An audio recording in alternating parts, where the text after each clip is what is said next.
Vladimir Vladimirovich Putin, Sprusi President Russia. Welcome back here, Goldberg. Today we'll be talking about Russia Strong, the meme.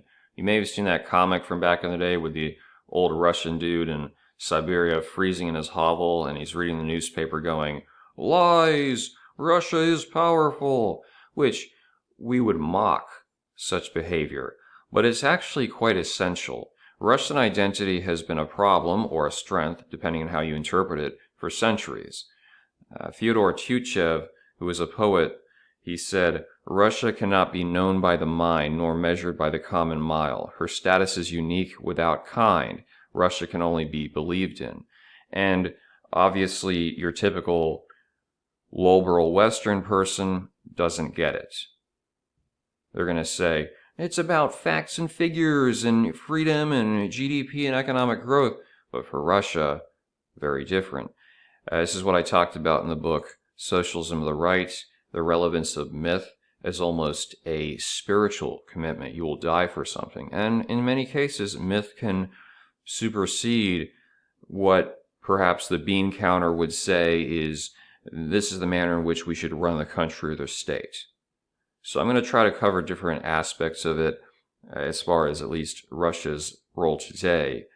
Of course, it can't be all-inclusive, but we'll attempt nonetheless. We have to comprehend all this subject by recognizing the influence of national trauma. The UK and the United States have lost wars, they've lost territories, but never faced that complete collapse of a sense of self. So this is what occurred certainly with the Soviet Union. You had the Tsarist system for so many centuries, and then of course the commies took over for the better part of the 20th. They were running the show to the extent that Mother Russia gave you everything. So an American farmer was brought over in the 80s, and he looked at the state-run farm. He said, wow, they've got 450 employees. We could only make a profit back home with 40. So you have to take that and then multiply it on a much larger scale of a heavily state-managed economy. There were a lot of folks that everything was the state. Everything was inside. And you could not live in any real sense without the approval or, frankly, checks of one form or the other that were released by the central authority. So when that begins to crumble, especially for the souls who didn't even know the Tsarist model, it's going to be a significant mental crisis. They said Putin was in the GDR and all the protesters came out because they knew the Soviet Union was over. He pulled a handgun and he said he wanted to engage. But the higher-ups was that, no, wait for Moscow. But Moscow was silent. And that is believed to have shaped much of Putin's entire mindset and identity to this day, that how can Moscow not be performing that role? How can we be in this situation where the centralized authority is not, has lost the plot? It's very difficult for a Western person to understand this because we think of it always as more freedom or tax cuts, whatever. But in the case of Russia, it's incredibly significant. So with that in mind, you look at this from different periods. You had the Tsarist model, which we've mentioned before. It was nationality, orthodoxy, autocracy. Those were the principles. Then there's Mother Russia. Workers of the world unites. Soviet Union is going to free the entire planet, or at least large chunks of it. Well, when Yeltsin became president, he actually put together a commission and he said, let's come up with a new Russian national identity because we really don't know what to do. And it's funny in a way, but it's also sad because you realize how the idea Russia was just going to march into the Western world and, okay, we just be consumerists was very much misplaced. And it probably explains some of the disasters even to this day. So the Western experts came in and they were like, yeah, we got to liberalize here and, bring you capitalism. Well, a lot of the average Russian people, they had their state-owned apartment, and suddenly they were a private, landlord, and they had no idea what this meant because there was no experience with it. These firms were privatized, but what happened is that a couple of dudes who were well-connected just went in and bought them for pennies on the dollar and became super rich. And this is the oligarch system. You have a lot of very poor people in Russia, and you have the super rich. It's probably worse than the United States overall. And the fact that the tax system is, non-existent for the most part. Very little tax is actually collected. There's a lot of tax evasion and bribery in Russia, means that inequality is only going to grow over time. In large part, and we go back to that centralization argument that is seen, it's kind of maybe attuned to South and Central America, where you might find some parallels, Catholicism and Orthodoxy. They're relatively hierarchical in nature. But even though capitalism was introduced to those regions, due to the fact that you hadn't really broken up the elites and you didn't really make it clear that everyone's going to have at least a certain amount of property to start, it is very difficult to sustain an effective capitalist system, because you're going to have immediately a super wealthy group up top, and the poor people will tend to gravitate towards, well, in those regions in South and Central America, caudillismo, the Latin strongman. Well, Putin is very much the same way. The centralization of the Soviet Union is similar. The Tsar. Moscow makes the decisions. Even though Russia is this huge landmass, you'd expect many local governments, and they have them, but they're actually very weak in comparison, especially under Putin. Now, I wanted to bring this up in particular, and that is the whole Putin as the savior of Russia meme. This was something I remember, especially second term of Obama on the internet. There were a lot of people pushing Vladimir Putin because he's this man who cares about his country, and he's not like the global homo Obama. Particularly during the time of the Olympics, the Manosphereans were making threads about masculine men should move to Russia because they whip feminists in the street and that sort of thing. And I remember pointing out to these guys, look, I get what you're saying. Like, culturally speaking, Russia is probably more attuned to what your average traditional masculine red pill, suppository red piller wants to hear. But there's a lot of problems with Russia as far as quality of life you should probably be aware of. Just saying. But there was that whole, no, they passed the law, you can't say gay propaganda.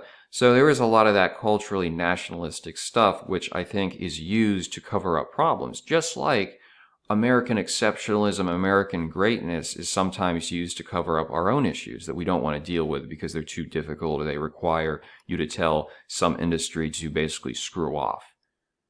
It's just the way it is.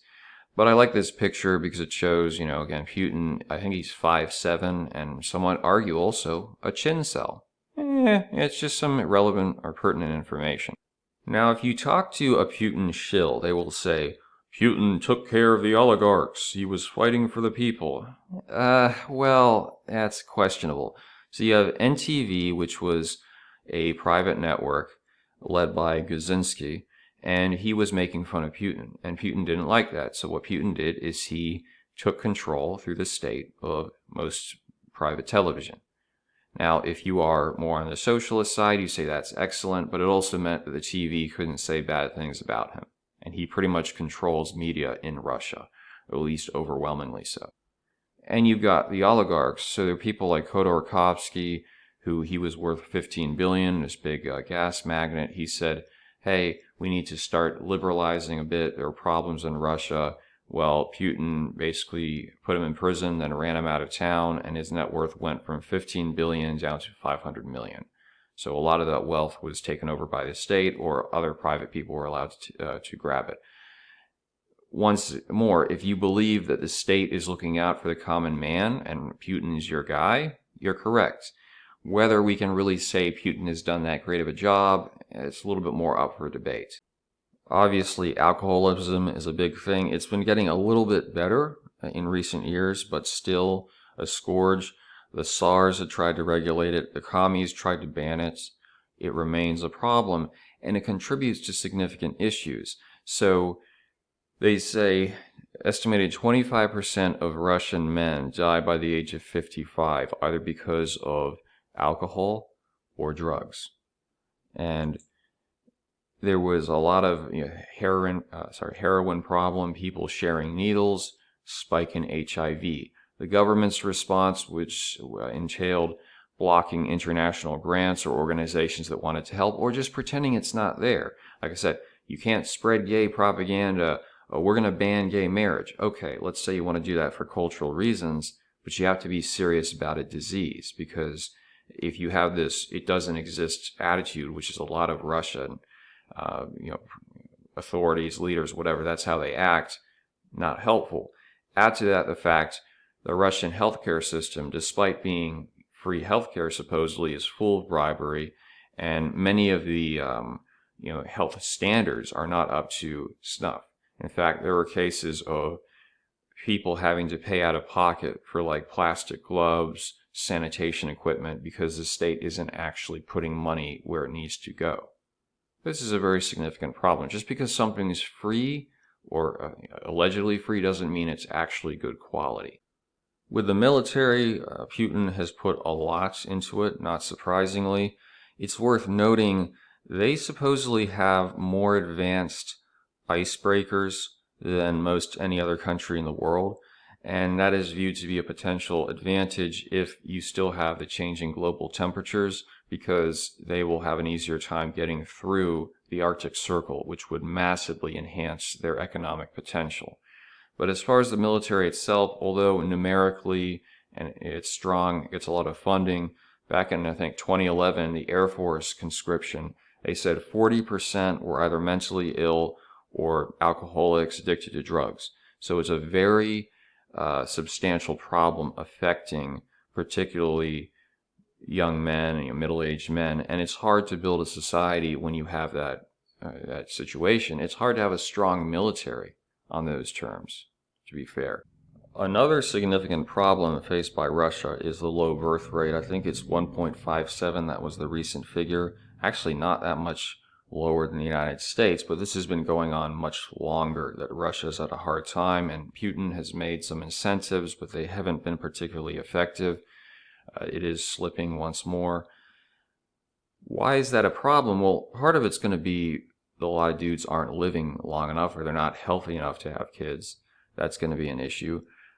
But also, when you have a lot of men that just are not motivated by anything, whether they lack a national identity, they're alcoholic, and they say Russian dudes tend to have this go big or go home mentality. They don't like working in basic middle class jobs and overtime, save up so much money, 30 or 40 years. Like, no, we just want to become a billionaire, or we're not going to do anything. So you have a lot of women that are picking up the slack in the economy. But of course, the Russian attitudes are more like, no, you have to have kids. So it also affects the birth rate on that angle. Then you've got a lot of Chinese migration into parts of, I guess it's like below Siberia. There's anger there. These people are changing our culture. We're not going to be Russian anymore. How do you address it? Particularly if Russia doesn't have a native birth rate that's high, what are you going to do? Now, maybe with automation it won't matter. Who knows? One interesting thing was brought up by a scholar is they said if global temperatures do increase as projected, Siberia could actually become a breadbasket, and that would be the way you could grow a lot of food. So maybe they'd have more agricultural exports as opposed to it being kind of a barren wasteland. So, Russia, it certainly has potential. The problem is those attitudes about, we don't want to take any criticism, we want everything to be centralized, are going to be a hindrance over time, because if you can't talk about problems, you're not going to be able to fix them. And that's what I see a central issue in Russia. Also, even given our level of freedom in the United States, there's a lot of problems people keep sweeping under the rug because they're too difficult. We can't make a sacrifice for the future. So anyway, if you guys have thoughts on Putin, is he great, is he not, just drop them in the comments section.